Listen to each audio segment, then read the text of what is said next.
ಎಲ್ಲರಿಗೂ ನಮಸ್ಕಾರ, ಶುಭೋದಯ. ಎಷ್ಟೇ ರನ್ ಗಳಿಸಿ ಎಷ್ಟೇ ಸೆಂಚುರಿ ಹೊಡೆದ್ರು ಕೂಡ ಫಸ್ಟ್ ಟೈಮ್ ಸ್ಟೇಡಿಯಮಲ್ಲಿ ಓಪನಿಂಗ್ ಬ್ಯಾಟ್ಸ್ಮನ್ ಅಂತ ಬಂದಾಗ ಒಂದು ಸ್ವಲ್ಪ ಎದೆ ಡೌಡ ಅನಿಸ್ತಾ ಇರುತ್ತೆ. ಅದು ಜೊತೆಗೆ ಎದುರುಗಡೆ ತುಂಬ ಘಟಾನುಘಟಿ ಬ್ಯಾಟ್ಸ್ಮನ್ಗಳು, ಬೌಲರ್ಗಳು ಎಲ್ಲರೂ ಇದ್ದಾಗ ಇನ್ನೂ ಸ್ವಲ್ಪ ಗಾಬರಿ ಆಗುತ್ತೆ. ಜೊತೆಗೆ ವೇದಿಕೆ ಮೇಲೆ ಕೂಡ ಆ ಥರದ್ದೇ ವ್ಯಕ್ತಿಗಳಿದ್ದಾರೆ. ಸೊ ನಾನು ಜಾಸ್ತಿ ಮಾತಾಡೋಕ್ಕೆ ಹೋಗಲ್ಲ ಅಂತ ಅಂದ್ಕೊಂಡಿದ್ದೀನಿ. ಸೊ ನಾನು ಜಾಸ್ತಿ ಮಾತಾಡಿದ್ರು ಅದಕ್ಕೆ ನೀವೇ ಕಾರಣ, ಜಾಸ್ತಿ ಮಾತಾಡದೇ ಇದ್ರು ನೀವೇ ಕಾರಣ. ಸೊ ಇವತ್ತು ಮೊದಲನೇದಾಗಿ ಕುರುಕ್ಷೇತ್ರ ಪುಸ್ತಕ ಬಿಡುಗಡೆ ಸಮಾರಂಭಕ್ಕೆ ಆಗಮಿಸೋ ನಿಮ್ಮೆಲ್ಲರಿಗೂ ಧನ್ಯವಾದಗಳನ್ನ ಹೇಳ್ತಾ ಒಂದು 3-4 ಪಾಯಿಂಟ್ಗಳು ಮಾಡ್ಕೊಂಡಿದ್ದೀನಿ. ಆ ವಿಷಯಗಳನ್ನ ನಿಮಗೆ ಹೇಳಿಬಿಡ್ತೀನಿ ನಾನು. ಗೌರಿ ಶಕ್ಕಿ ಸ್ಟುಡಿಯೋ ಒಂದು ಯೂಟ್ಯೂಬ್ ಚಾನಲ್ನಲ್ಲಿ ನಾವು ಜನಪರವಾದ ಮತ್ತು ಜನರಿಗೆ ಬೇಕಾಗಿರುವಂಥ ಇಂಟ್ರೆಸ್ಟಿಂಗ್ ಆಗಿರುವಂಥ ಸ್ವಾರಸ್ಯಕರ ಸಂಗತಿಗಳನ್ನ ಕೊಡಬೇಕು ಅಂತ ಅಂದ್ಕೊಂಡಾಗ ಶುರುವಾಗಿದ್ದಂಥ ಒಂದು ಕಾರ್ಯಕ್ರಮ ಮಹಾಭಾರತದ ರಹಸ್ಯಗಳು. ಇವತ್ತು ಇಲ್ಲಿ ನಾನು ಸಂಪತ್ ಸರ್ ಜೊತೆಗೆ ಕೂತ್ಕೊಂಡಿದ್ದೀನಿ. ಬಟ್ ನನಗೆ ಆ್ಯಕ್ಚುಲಿ ಒಂದು 4-5 ವರ್ಷದ ಹಿಂದೆ ನನಗೆ ಸಂಪತ್ ಸರ್ ಪರಿಚಯ ಇರಲಿಲ್ಲ. ಬಟ್ ಹೂಬಾಣ ಅಂತ ಒಂದು ಆರ್ಟಿಕಲ್ ನಾನು ಓದ್ತಾ ಇದ್ದೆ ಕನ್ನಡಪ್ರಭದಲ್ಲಿ. ತುಂಬ ಪುಟ್ಟದಾಗಿ ಬರ್ತಿತ್ತದು, ತುಂಬ ಚೆನ್ನಾಗಿದೆ ಅಂತ ಅನಿಸ್ತಿತ್ತು. ಬಟ್ ಆದರೂ ಪರಿಚಯ ಇರಲಿಲ್ಲ. ಯಾಕೆಂದ್ರೆ ನಾನು ಕನ್ನಡಪ್ರಭ, ನಾನು ಆಲ್ರೆಡಿ ಮೀಡಿಯಾ ಮೇನ್ ಸ್ಟ್ರೀಮ್ ಬಿಟ್ಟು ನಾನು Alma media school Gauri Shakki studio ಎಲ್ಲ ಶುರು ಮಾಡಿದ್ದೆ. ಅದಾದ್ಮೇಲೆ ಕ್ಲಬ್ ಹೌಸಲ್ಲಿ ಒಂದು ಸಲ ನಾವು ಸರ್ ಮಾತು ಕೇಳಿದೆ ನಾನು. ನನಗನ್ನಿಸ್ತು ಇಷ್ಟು ಚೆನ್ನಾಗಿ ಮಾತಾಡ್ತಾರಲ್ಲ ಅಂಥೇಳಿ ನನಗೆ ಅವತ್ತು ಅನಿಸಿದ್ದು. ಯಾಕೆಂದರೆ ಚೆನ್ನಾಗಿ ಬರೆಯೋದು ಮತ್ತು ಚೆನ್ನಾಗಿ ಮಾತಾಡೋದು ಎರಡು ಬೇರೆ ಬೇರೆ ಸ್ಕಿಲ್ಸ್. ಸೊ ಇವತ್ತು ತುಂಬ ಚೆನ್ನಾಗಿ ಮಾತಾಡುವಂಥವ್ರು ಮತ್ತು ಅಂದರೆ ಈ ವಿಚಾರಗಳ ಬಗ್ಗೆ ಚೆನ್ನಾಗಿ ಬರೆಯುವಂಥವ್ರು ನಮ್ಮ ಮಧ್ಯೆ ಇದ್ದಾರೆ ಅಂದರೆ ಅದು ನಮ್ಮ ಸಂಪತ್ ಸರ್. ಸೊ ಹಾಗಾಗಿ ನಾನು ಆ ಒಂದು ಕಾರ್ಯಕ್ರಮ ಶುರು ಮಾಡಿ ಮಹಾಭಾರತದ ಬಗ್ಗೆ ಮಾತಾಡೋಣ ಅಂಥೇಳಿ ಅಂದ್ಕೊಂಡು ಶುರು ಮಾಡಿ ಒಂದು ಸಲ ನಮ್ಮ ಸ್ಟುಡಿಯೋಗೆ ಬಂದರು ಸರು. ಏನು ಮಾಡೋಣ ಅಂತ ಕೇಳಿದಾಗ ಏನು ಯೋಚನೆ ಮಾಡೋಣ ಅಂತಂದಾಗ ಈ ಥರ ಒಂದು ಪ್ಲ್ಯಾನ್ ಮಾಡ್ಕೊಳ್ಳೋಣ ಅಂಥೇಳಿ ಅದು ಈಗ 429 ಸಂಚಿಕೆಗಳನ್ನ ದಾಟಿದೆ. ಸೊ ಓನಾ ಅಪ್ಡೇಟೆಡ್ 430 ಸಂಚಿಕೆಗಳನ್ನ ದಾಟಿದೆ. ಅಂದರೆ 430 ಸಂಚಿಕೆಗಳನ್ನ ದಾಟಬೇಕು ಅಂದರೆ ಎಷ್ಟು ಸಲ ನಾವು ಸರ್ ನಮ್ಮ ಸ್ಟುಡಿಯೋಗೆ ಬಂದಿರಬೇಕು, ಎಷ್ಟು ಸಲ ನಾವು ಮಾತಾಡಿರ್ಬೋದು. ಯೋಚನೆ ಮಾಡಿ ನೀವು. ಅಂದರೆ ಅವ್ರ ಉತ್ಸಾಹ ಅದು, ಅಂದರೆ ಅದನ್ನು ನಾನು ಯಾವಾಗಲೂ ಅಪ್ರಿಷಿಯೇಟ್ ಮಾಡ್ತೀನಿ. ಅಂದರೆ ಸಮಯ ಇದ್ದಾಗಲೆಲ್ಲ ಬರ್ತಾರೆ, ನಾನು ಸಮಯ ಇದ್ದಾಗೆಲ್ಲ ಕರೀತಿರ್ತೀನಿ. ಸೊ ಆ ಒಂದು ಆಮೇಲೆ ಒಂದು ಸಂವಾದ ಮತ್ತು ಫೀಡ್ಬ್ಯಾಕು ಎಲ್ಲ ತೊಗೊಂಡು ತುಂಬ ಚೆನ್ನಾಗಿ ಹೋಗ್ತಾ ಇದೆ. ಅದ್ರ ಮಧ್ಯದಲ್ಲಿ ಹೊಸ ಪುಸ್ತಕ ಕಾರ್ಯಕ್ರಮ ಶುರು ಮಾಡಿ ಅದ್ರ ಬಗ್ಗೆ ನಾವು ಸಾಕಷ್ಟು ಪುಸ್ತಕಗಳ ಬಗ್ಗೆ ಮಾತಾಡಿದ್ವಿ. ಆದರೆ ಈಗ ಈ ಒಂದು ಮಹಾಭಾರತ ಯುದ್ಧ ನಡೆಯುವಂಥ ಸಂದರ್ಭದಲ್ಲಿ ಕುರುಕ್ಷೇತ್ರ ಬಿಡುಗಡೆ ಆಗ್ತಾ ಇದೆ. ಅದು ನನಗೆ ಭಾಳ ವಿಶೇಷ ಅನಿಸುತ್ತೆ. ಅಂದರೆ ಮಹಾಭಾರತ ಯುದ್ಧ ಗೌರಿ ಶಕ್ಕಿ ಸ್ಟುಡಿಯೋದಲ್ಲಿ ನಡೀತಾ ಇದೆ, ಇಲ್ಲಿ ಕುರುಕ್ಷೇತ್ರ ಬಿಡುಗಡೆ ಆಗ್ತಾ ಇದೆ. ನನಗೆ ನಾನು ಯಾವಾಗಲೂ ಹೇಳ್ತಿರ್ತೀನಿ, ಇದು ಸ್ವಲ್ಪ ಉತ್ಪ್ರೇಕ್ಷೆ ಅಂತ ಅನಿಸ್ಬಹುದು ಕೆಲವರಿಗೆ. ಬಟ್ ನನಗಿದು ಉತ್ಪ್ರೇಕ್ಷೆ ಅಂತ ಅನಿಸಲ್ಲ. ಇದು ನಾನು ನಮ್ಮ ಸ್ಟುಡಿಯೋದಲ್ಲಿ ಕೂಡ ಹೇಳಿದ್ದೀನಿ. ಮಹಾಭಾರತವನ್ನು ಓದಿದರೆ ಬೇರೆ ಏನೂ ಓದೋದು ಬೇಕಾಗಿಲ್ಲ. ಅಷ್ಟು ಅದ್ಭುತವಾದ ಕೃತಿ. ಅಂದರೆ ಜಗತ್ತಿನ ಜೀವನದ ಎಲ್ಲ ಘಟ್ಟಗಳು, ಎಲ್ಲ ವಯಸ್ಸುಗಳು, ಎಲ್ಲ ಸಂಬಂಧಗಳು, ಎಲ್ಲ ತಾಕಲಾಟಗಳು, ಎಲ್ಲ ಸಂಘರ್ಷಗಳು, ಎಲ್ಲ ಪರಿಹಾರಗಳು ಎಲ್ಲಾದರೂ ಇದೆ ಅಂದರೆ ಅದು ಮಹಾಭಾರತದಲ್ಲಿದೆ. ಅಷ್ಟು ನನಗೆ ಅದು ಅಷ್ಟು ಬ್ಯೂಟಿಫುಲ್, ಅಷ್ಟು ಅದ್ಭುತವಾದ ಕೃತಿ ಅದು. ಅದ್ರ ಬಗ್ಗೆ ನಾವು ಮಾತಾಡ್ತಾ ಬಹುಶಃ ಅದ್ರ ಶಕ್ತಿನೇ ನಮಗೆ ಇಲ್ಲಿ ತನಕ ಕರ್ಕೊಂಡ್ಬಂದಿದೆ ಅಲ್ವಾ? ಅದ್ರ ಶಕ್ತಿನೇ ನಿಮಗೆ ಕರ್ಕೊಂಡು ಬಂದಿದೆ, ಅದ್ರ ಶಕ್ತಿನೇ ನಮಗೆ ಕರ್ಕೊಂಡು ಬಂದಿದೆ. ಸೊ ಇವತ್ತು ನಾವು ಇಲ್ಲಿ ಕೂತ್ಕೊಂಡು ಮಾತಾಡೋಕ್ಕೆ ಬಿಕಾಸ್ ವ್ಯಾಸರು, ಬಿಕಾಸ್ ಮಹಾಭಾರತ, ಬಿಕಾಸ್ ಆ ಕ್ಯಾರೆಕ್ಟರ್ಗಳು, ಅದು ಒಂದು ಅದ್ಭುತ. ಸೊ ಅಷ್ಟು ಹೇಳ್ತಾ ನಾನು ಮಹಾಭಾರತದ 1-2 ವಿಶೇಷತೆಗಳನ್ನ ಹೇಳ್ಬಿಡ್ತೀನಿ. ಯಾಕೆಂದರೆ ನಾನು ನಿಂತ್ಕೊಳ್ಳೋಕ್ಕೆ ನನಗೆ ಅರ್ಹತೆ ಇಲ್ಲ. ಸರು ಮತ್ತು ನಮ್ಮ ಗಜಾನನ ಶರ್ಮರು ಇಲ್ಲಿ ತುಂಬ ವಿದ್ವತ್ಪೂರ್ಣ ವ್ಯಕ್ತಿಗಳು, ಮಲ್ಲೇಪುರಂ ವೆಂಕಟೇಶ್ ಅವರು, ನಮ್ಮ ಜೋಗಿ ಸರು, ಇಂಥವರೆಲ್ಲ ಇದ್ದಾಗ, ಅಂದರೆ ಈ ವಿಚಾರಗಳ ಬಗ್ಗೆ ತಿಳ್ಕೊಂಡವರಿದ್ದಾಗ ನಾನು ಸೂರ್ಯಂಗೆ ಟಾರ್ಚ ಅನ್ನೋ ಥರ ಆಗ್ಬಿಡುತ್ತೆ. ಆದರೂ ಚಿಕ್ಕ ವಿಚಾರಗಳನ್ನ ಹೇಳಿ ನಾನು 2 ವಿಚಾರಗಳನ್ನ ಹೇಳಿ ನಾನು ಮುಗಿಸ್ತೀನಿ. ಮೊದಲನೇದಾಗಿ ಮೊದಲನೇ ವಿಚಾರ ಏನಂತಂದರೆ ನನಗೆ ಅನಿಸಿದ್ದು, ಮಹಾಭಾರತದಲ್ಲಿ ನಾವು ಯೂಶ್ವಲಿ ಏನಾಗುತ್ತೆ ಅಂತಂದರೆ ರಾಮಾಯಣ, ಮಹಾಭಾರತ ಈ ಥರ ಕೃತಿಗಳನ್ನ ಕೇಳ್ತಾ ಇದ್ದಾಗ ನಮ್ಮ ಲಾಜಿಕಲ್ ಮೈಂಡ್ನ ಸ್ವಲ್ಪ ನಾವು ಪಕ್ಕಕ್ಕೆ ಇಡ್ತೀವಿ ಅಲ್ವಾ. ಈ ಲಿಟ್ರೇಚರಲ್ಲಿ ಒಂದು ಮಾತಿದೆ, ಸಸ್ಪೆನ್ಷನ್ ಆಫ್ ಡಿಸ್ಬಿಲೀಫ್ ಅಂತ. ಅಂದರೆ ನೀವು ಅದು ಹೆಂಗಾಗುತ್ತೆ, ಇದ್ಯಾಕೆ ಹಿಂಗೆ ಅನ್ನೋ ಪ್ರಶ್ನೆಗಳನ್ನ ಸ್ವಲ್ಪ ಪಕ್ಕಕ್ಕಿಟ್ಟು ನಾವು ಆ ಒಂದು ತನ್ಮಯತೆ ಅಂತ ನಾವು ಕೇಳ್ತಿರ್ತೀವಿ. ಅದ್ರ ಹಿಂದೆ ಏನು ಕಾರಣ ಅಂದರೆ, ಒಂದು ಕಾರಣ, ತುಂಬ ಕಾರಣಗಳಿವೆ. ಒಂದು ಕಾರಣ ಅಂದರೆ ಗೌರವ. ಅಷ್ಟೆಲ್ಲ ಕೇಳೋದು ಬೇಡ, ಒಂದು ಗೌರವದಿಂದ ಸುಮ್ಮನೆ ಕೇಳಿ ಅನ್ನೋ ಥರದಿರುತ್ತೆ. ಬಟ್ ಆ್ಯಕ್ಚುಲಿ ನೀವು ಆ ತನ್ಮಯತನ ಹೊರತುಪಡಿಸಿ ನಿಮ್ಮ ಲಾಜಿಕಲ್ ಮೈಂಡನ್ನು ಅಪ್ಲೈ ಮಾಡಿ ಏನೇ ಪ್ರಶ್ನೆಗಳನ್ನು ಕೇಳಿದರೂ ಕೂಡ ಆ ಪ್ರಶ್ನೆಗೆ ಉತ್ತರ ಮಹಾಭಾರತದಲ್ಲಿ ಸಿಗುತ್ತೆ. ನಾನು ಆ ಥರ ಸುಮಾರು ಪ್ರಶ್ನೆಗಳನ್ನ ಸಂಪಾಸರಿಗೆ ಕೇಳಿದ್ದೀನಿ. ಆ ಎಲ್ಲ ಪ್ರಶ್ನೆಗಳಿಗೂ ಉತ್ತರ ಕೊಟ್ಟಿದ್ದಾರೆ ಅವರು. ಈಗ ನಾವು ಹಾಗೆ ಅಲ್ವಾ ಯೂಶ್ವಲಿ, ಹೆಂಗೆ ಇಷ್ಟು ಸಾಧ್ಯ, ಹೆಂಗೆ ಮಾಡೋಕ್ಕೆ ಸಾಧ್ಯ, ಅದು ಹೆಂಗೆ ರೀ ಹಾಗಾಗುತ್ತೆ ಅಂದರೆ ನಮ್ಮ ಒಂದು ಮಾಡರ್ನ್ ಮನಸ್ಸಿಗೆ ಬರುವಂಥ ಪ್ರಶ್ನೆಗಳನ್ನ, ಏನೇ ಪ್ರಶ್ನೆಗಳನ್ನ ಕೇಳಿ ನೀವು ಸಂಪಾಸರು ಉತ್ತರ ಕೊಡ್ತಾರೆ. ಮಹಾಭಾರತದ ಉತ್ತರ ಇದೆ ಅಂತ ನಾನು ಹೇಳ್ತಾ ಇದ್ದೀನಿ. ಹೀಗಾಗಿ ನಾವು ಅಂದರೆ ಆ ಒಂದು ನಂಬಿಕೆ ಅಥವಾ ಆ ಒಂದು ನಂಬಿಕೆಯ ಮಿಗಿಲ ಇನ್ನೊಂದು ಮೂಢನಂಬಿಕೆ, ಆ ಒಂದು ಮನಸ್ಥಿತಿನ ಇಟ್ಕೊಂಡು ನಾವು ಏನೋ ಇದನ್ನು ಗೌರವಿಸಬೇಕಾಗಿಲ್ಲ, ಓದಬೇಕಾಗಿಲ್ಲ. ಆ ಒಂದು ಲಾಜಿಕಲ್ ಆಗಿ ಕೂಡ ಓದಿದರೆ, ತಾರ್ಕಿಕವಾಗಿ ಕೂಡ ನಾವು ಓದಿದರೆ, ಅದರಲ್ಲೂ ಹಾಗೆ ಓದಿದರೂ ಕೂಡ ನಮಗೆ ಮಹಾಭಾರತ ಸಂಪೂರ್ಣ ಪಾರದರ್ಶಕ, ಸಂಪೂರ್ಣ ತಾರ್ಕಿಕವಾಗಿದೆ ಅನ್ನೋ ಮಾತನ್ನು ನಾನು ಹೇಳೋಕ್ಕೆ ಇಷ್ಟಪಡ್ತೀನಿ. ಬಹುಶಃ ಈ ಒಂದು ಸಂವಾದ ಶುರು ಆದಾಗ ಆ ಸಂವಾದ ನಾನು ಮಾಡಬೇಕು ಅಂತ ಜಮೀಲ್ ಸರ್ ಹೇಳಿದ್ದಾರೆ. ಬಟ್ ಆ ಸಂವಾದ ನೀವು ಮಾಡಿ ಅಂತ ನಾನು ಕೇಳ್ಕೊಳ್ತೀನಿ. ನಿಮ್ಮ ಮನಸ್ಸಲ್ಲಿ ಇರುವಂಥ ಪ್ರಶ್ನೆಗಳನ್ನ ಕೇಳಿ. ನಾನು ಸುಮಾರು ಪ್ರಶ್ನೆಗಳನ್ನ ಕೇಳ್ಬಿಟ್ಟಿದ್ದೀನಿ. ಸೊ ನಿಮಗೆ ಆವಾಗ ನಿಮ್ಮ ಹತ್ರ ಆ ಥರ ಪ್ರಶ್ನೆಗಳೇ ದಯವಿಟ್ಟು ಅದನ್ನು ಕೇಳ್ಕೊಳ್ಳಿ ಅಂತ ನಾನು ಹೇಳ್ತೀನಿ. ಇದ್ರ ಜೊತೆಗೆ ಇನ್ನೂ 2 ಪಾಯಿಂಟ್ಗಳಿದೆ, ಅದನ್ನು ಮುಗಿಸ್ಬಿಡ್ತೀನಿ. ಇನ್ನೊಂದು ನನಗೆ ಅನಿಸಿದ್ದು ಅಂದರೆ ಮಹಾಭಾರತ ಎಷ್ಟೊಂದು ಪ್ರಾಕ್ಟಿಕಲ್ ಆಗಿದೆ. ಮತ್ತು ಮಹಾಭಾರತ ಹೇಳ್ತಾ ಸರ್ ಹೇಳಿದ ನಂಗೊಂದು ಮಾತು ನೆನಪು ಬರುತ್ತೆ. ನಾವು ಈಗ ಈಗ ಫಾರ್ ಎಕ್ಸಾಂಪಲ್ ಸಂಪತ್ ಸರ್ ಈ ಒಂದು ವಿಚಾರಗಳಿಗೆ ಬರೀತಾರೆ, ತುಂಬ ಚೆನ್ನಾಗಿ ಬರೀತಾರೆ. ಸೊ ಈ ಒಂದು ಇನ್ನೊಬ್ರು ಇರ್ತಾರೆ ಅದೇ ಕ್ಷೇತ್ರದಲ್ಲಿ, ಅವ್ರ ಜೊತೆ ಕಾಂಪಿಟೇಷನ್ ಮಾಡಬೇಕಾ ಬೇಡವಾ ನಾವು? ಈಗ ನಾನೊಬ್ಬ ಆ್ಯಂಕರ್, ನಾನು ಇನ್ನೊಬ್ಬ ಆ್ಯಂಕರ್ ಜೊತೆ ಕಾಂಪಿಟೇಷನ್ ಮಾಡಬೇಕಾ ಬೇಡವಾ? ಈಗ ಫಾರ್ ಎಕ್ಸಾಂಪಲ್ ರಂಗಸ್ವಾಮಿ ಮೂಕನಹಳ್ಳಿಯವರು ಫೈನಾನ್ಸ್ ಬಗ್ಗೆ ಬರೀತಾರೆ. ಫೈನಾನ್ಸ್ ಬಗ್ಗೆ ಇನ್ನೊಬ್ರು ಬರೀತಿರ್ತಾರಲ್ಲ, ಅವ್ರ ಜೊತೆ ಕಾಂಪಿಟೇಷನ್ ಮಾಡಬೇಕಾ ಬೇಡವಾ ಅನ್ನೋ ಪ್ರಶ್ನೆ ಬಂದಾಗ ಸೌಜನ್ಯದಿಂದ ನಾವು ಅಂತೀವಿ ಕಾಂಪಿಟೇಷನ್ ಏನು ಬೇಡ, ಸಹಬಾಳ್ವೆಯಿಂದ ಇರೋಣ, ನಾವು ಬರೆಯೋಣ. ಮಹಾಭಾರತ ಹಂಗೆ ಹೇಳಲ್ಲ, ಸಂಪತ್ ಸರ್ ಕೂಡ ಹಂಗೆ ಹೇಳಲ್ಲ. ಅವ್ರು ಹೇಳ್ತಾರೆ ನಿಮ್ಮ ಕ್ಷೇತ್ರದಲ್ಲಿ ನೀವು ಸೂಪರ್ ಸ್ಟಾರ್ ಆಗಿರಿ ಅಂತ. ನಿಮ್ಮ ಕ್ಷೇತ್ರದಲ್ಲಿ ನೀವು ಅದ್ಭುತವಾಗಿ ಬರೀರಿ, ನಿಮ್ಮ ಕ್ಷೇತ್ರದಲ್ಲಿ ನೀವು ಮುಂದಿರಬೇಕು ಅಂದ್ಕೊಳ್ಳೋದಿದೆಯಲ್ಲ, ಅದೇನು ತಪ್ಪಿಲ್ಲ, ಮಹಾಭಾರತ ಅದನ್ನು ಹೇಳುತ್ತೆ. ಸೊ ಈ ಥರದ ವಿಚಾರಗಳು ಅಂದರೆ ನಮಗೆಲ್ಲ ಇದು ಇಷ್ಟ ಆಗುತ್ತಲ್ವ, ನಾವು ಅನ್ಕೋತೀವಲ್ವ ನಾವು ಬೆಸ್ಟ್ ಆಗಿರಬೇಕು ಅಂತ ಹೇಳಿ. ಸೊ ಬೆಸ್ಟ್ ಆಗಿರಿ ಅಂತಲೇ ಹೇಳುತ್ತೆ. ಅಂದರೆ ಅದೊಂದು ಹೆಲ್ದಿ ಕಾಂಪಿಟೇಷನ್ ಕೂಡ ಪ್ರಮೋಟ್ ಮಾಡುತ್ತೆ ಮಹಾಭಾರತ ಅನ್ನೋ ಮಾತನ್ನು ಹೇಳ್ತಾ ಇದ್ದೀನಿ.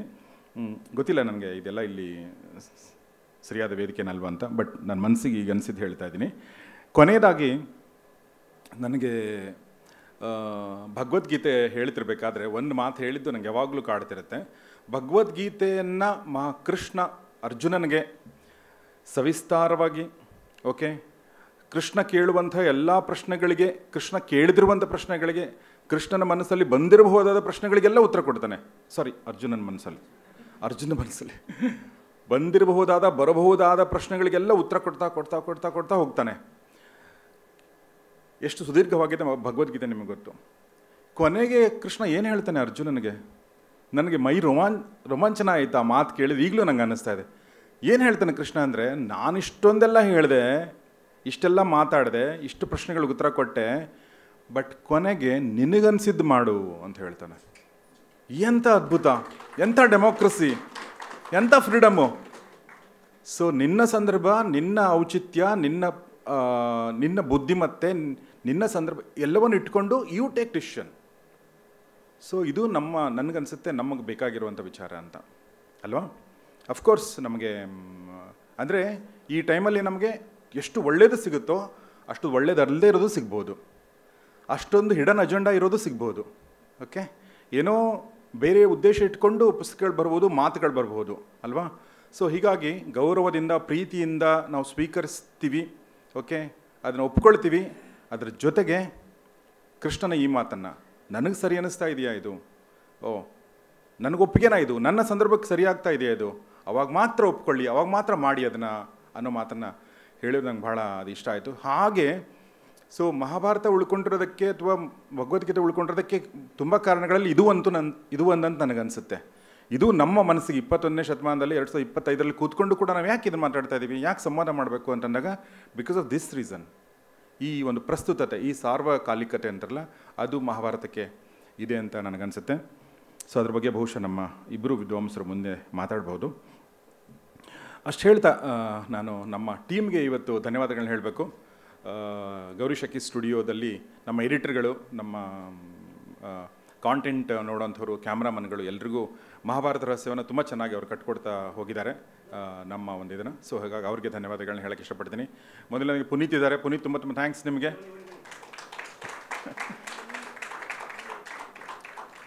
ಪುನೀತ್ ನಮ್ಮ ಕಾಂಟೆಂಟ್ ನೋಡ್ತಾರೆ. ಗೌರಿ ಶಕ್ಕಿ ಸ್ಟುಡಿಯೋ ಹಿಂದಿರುವಂಥ ಶಕ್ತಿ.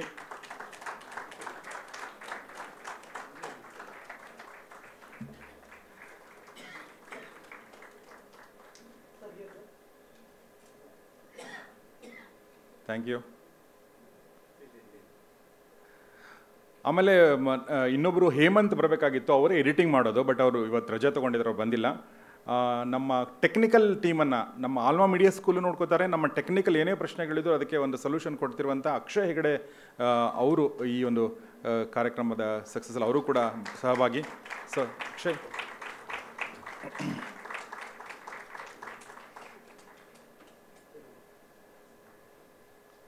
Thank you Akshay. ಇದರೊಂದಿಗೆ ನಮ್ಮ ಗೌರಿ ಶಕ್ಕಿ ಸ್ಟುಡಿಯೋದ ನನ್ನ ಕೆಲವೊಂದು ಸಮಸ್ಯೆಗಳು, ನಾನು ಇಲ್ಲದೇ ಇರುವಂಥ ಜಾಗದಲ್ಲಿ ಕೆಲವೊಂದು ಸಲ ಹೋಗಬೇಕಾಗತ್ತೆ, ಮಾತಾಡಬೇಕಾಗತ್ತೆ, ಅದನ್ನೆಲ್ಲವನ್ನು ಮಾಡುವಂಥ ವ್ಯಕ್ತಿ ವಿನಾಯಕ್ ದಯವಿಟ್ಟು ವೇದಿಕೆ ಮೇಲೆ ಬರಬೇಕು. ವಿನಾಯಕ್ ಸಾಲಿಮಠ್.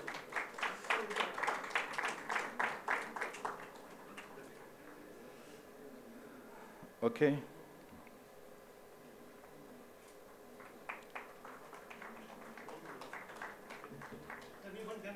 ಓಕೆ.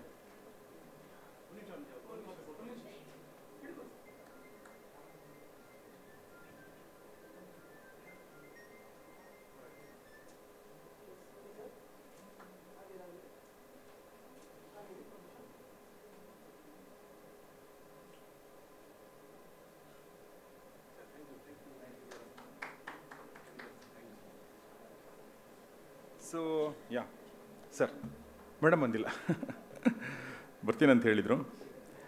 ಅಷ್ಟು ಹೇಳ್ತಾ ಆಮೇಲೆ ಜಮೀಲ್ ಅವರು ಇನ್ನೊಂದು ಮಾತು ಹೇಳೋದು ಮರ್ತೆ. ನಾವು ಆ್ಯಕ್ಚುಲಿ ಅಂದರೆ ಸಣ್ಣ ಪಟ್ಟಣಗಳಿಂದ ಬಂದವರು. ನಾವು ಬೆಂಗಳೂರಲ್ಲಿ ಹುಟ್ಟು ಬೆಳೆದಿಲ್ಲ. ಬೆಂಗಳೂರಿಗೆ ನಾವು ಉದ್ಯೋಗಕ್ಕೋಸ್ಕರ ಬಂದದ್ದು.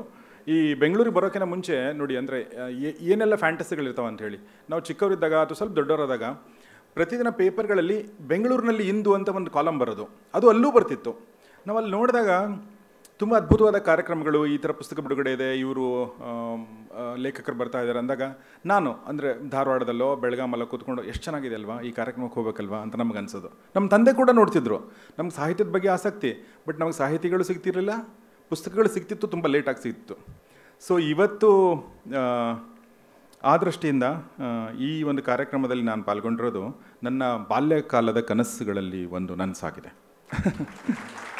ಸೊ ಅಂದರೆ ಸುಮಾರು ಪಾಲ್ಗೊಂಡಿದ್ದೆ, ಬಟ್ ಈ ಒಂದು ಸಭಾಂಗಣಕ್ಕೆ ತುಂಬ ದಿನ ಆಗಿದ್ದು ಬಂದು. ಇವನ್ ಆಮೇಲೆ ಪ್ರಕಾಶಕರ ಬಗ್ಗೆನೂ ಕೂಡ ಕಾವ್ಯಾಲಯ ಪ್ರಕಾಶನ, ಸಾಹಿತ್ಯ ಪ್ರಕಾಶನ, ಈ ಥರ ಪ್ರಕಾಶನ ಕೇಳೋದಕ್ಕೆ ಹೋದಾಗ ಇವ್ರು ಎಲ್ಲಿರ್ತಾರೆ, ಹೇಗಿರ್ತಾರೆ, ಇವ್ರದ್ದು ಅಂಗಡಿ ಇರುತ್ತಾ ಹೇಗೆ, ಇದೆಲ್ಲ ಪ್ರಶ್ನೆಗಳು ಬರೋ ನಮ್ಮ ಮನಸ್ಸಿಗೆ. ಸೊ ಯಾಕೆಂದ್ರೆ ಹತ್ತಿರದಿಂದ ನೋಡೇ ಇಲ್ಲ ನಾವು, ವಿ ನೆವರ್ ಮೆಟ್. ಓಕೆ, ನಾವು ಉತ್ತರ ಕರ್ನಾಟಕದ, ಕಲ್ಯಾಣ ಕರ್ನಾಟಕದಲ್ಲಿ ಬೆಳೆದಂಥವನು.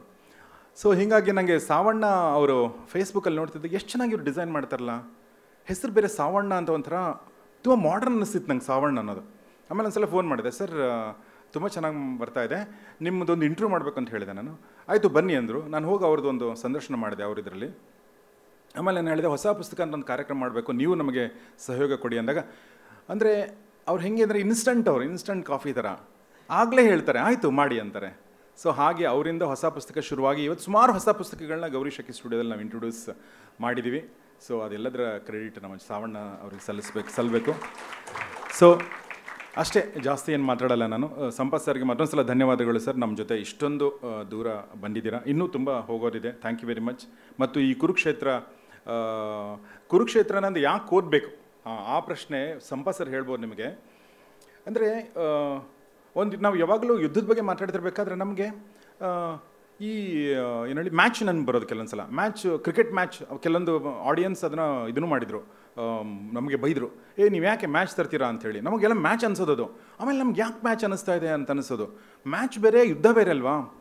ಯಾಕೆ ನನಗೆ ಮ್ಯಾಚ್ ಅನ್ನಿಸ್ತಾ ಇದೆ ಅಂತ ನನಗೆ ಅನಿಸ್ಕೊಂಡಾಗ ಆಮೇಲೆ ನಂಗೆ ಹೊಡೆದಿದ್ದೇನೆಂದರೆ, ಯಾಕೆ ನಮಗೆ ಯುದ್ಧ ಮ್ಯಾಚ್ ಅನ್ನಿಸ್ತು ಅಂದರೆ, ಕ್ರಿಕೆಟ್ ಮ್ಯಾಚ್ ಅನ್ನಿಸ್ತು ಅಂತಂದರೆ, ರೂಲ್ಸ್ಗಳು, ಯುದ್ಧದಲ್ಲಿ ರೂಲ್ಸೇ ಇರಲ್ವಲ್ಲ.